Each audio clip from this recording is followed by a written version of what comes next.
Hi everybody, welcome back to the Hard Reset Info channel. Today I'm going to tell you how you can easily enable or disable the storage share on your Samsung Smart Monitor.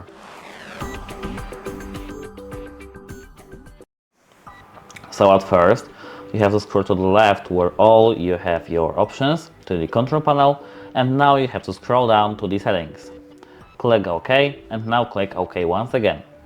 Here, scroll down to the connections, and here, as you can see, we have the option called Storage Share. You can access files from your Galaxy devices through connected devices on this device. You can also find available devices on Smart Monitor. For Storage Share to work, both devices need to have Wi-Fi, Bluetooth, and Storage Share turned on. We can disable this option using just a simple click, and enable this once again a simple click. That's it, hope it helps you and have a nice day. Goodbye!